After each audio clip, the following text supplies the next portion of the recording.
दुनिया जितनी खूबसूरत है उतनी इंटरेस्टिंग भी है। आपने इस दुनिया से जुड़े कई इंटरेस्टिंग फैक्ट्स के बारे में सुना ही होगा जो लोगों को हैरान कर देते हैं।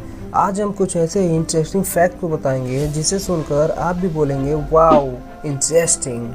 नंबर 1, मेघालय में एक नदी है उमंगोट नदी, जिसे भारत की सबसे साफ नदी होने का दावा किया जाता है। ये नदी डाकी रिवर से होकर गुजरती है, जिसे एशिया का सबसे स्वच्छ नदी माना जाता है, जो मावलियांग नामक गांव के पास है, जिसे एशिया का सबसे स्वच्छ गांव कहा जाता है।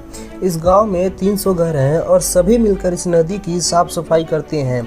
एक बात जो इस गांव को खास बनाती है वो है कि जो कोई भी इसमें गंदगी फैलाता है तो उस व्यक्ति से 5,000 रुपये जुर्माना लिया जा सकता है, या फिर भी यूँ बोलूँ वसूल लिया जाता है। नंबर 2, क्या आप लोगों को पता है नोट जिसे हम रुपए के नाम से भी जानते हैं वो कैसे बनता है? अगर आप ये सोच रहे हैं कि वो कागज़ से बनते हैं तो हम आपको बता दें नोट कागज़ से नहीं बनता है। ये जानकर आपको हैरानी होगी, नोट जो होता है वो कपास से बनता है।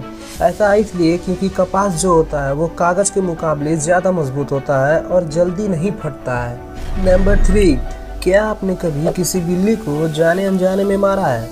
अगर आप भारत के निवासी हैं तो फिक्र करने की कोई बात नहीं है, लेकिन गलती से भी अगर आप मिस्र देश के निवासी हैं तो जानकारी के लिए बता दें, जो मिस्र देश में बिल्ली होती है उसे शुभ माना जाता है और वहाँ पर उसकी पूजा भी की जाती है। और कहीं जाने अनजाने में आपने बिल्ली को मार दिया है, सरकार आपको सजाए मौत भी दे सकती है। नंबर 4, जब हम एक एवरेज पर्सन से पूछते हैं ह्यूमन बॉडी में कितनी हड्डियां होती हैं तो उसका जवाब होता है 206। हालांकि ह्यूमन बॉडी में 206 हड्डियां ही होती हैं, पर शुरुआत में ऐसा नहीं होता है। जब हम पैदा होते हैं तो हमारे शरीर में 300 हड्डियां होती हैं। अब आप बोलेंगे ये फाइन फैक्ट क्या बोल रहा है? इसके पीछे एक बहुत बड़ा इंटरेस्टिंग फैक्ट है। जब एक छोटा बच्चा पैदा होता है तो वो 300 हड्डियों के साथ पैदा होता है, क्योंकि उसकी सारी हड्डियां छोटी छोटी और अलग अलग होते हैं और बहुत ही कमजोर होते हैं। पर वो जैसे जैसे बड़ा होता है उसके शरीर की सारी हड्डियां आपस में जुड़ने लगती हैं और घटकर 206 हो जाती हैं। तो ह्यूमन बॉडी में 206 हड्डियां होती हैं, पर वो जब पैदा होता है तो वो 300 हड्डियों के साथ पैदा होता है। तो आज के लिए बस इतना ही। मिलते हैं अगले वीडियो में किसी इंटरेस्टिंग फैक्ट के साथ। बने रहिए हमारे चैनल के साथ।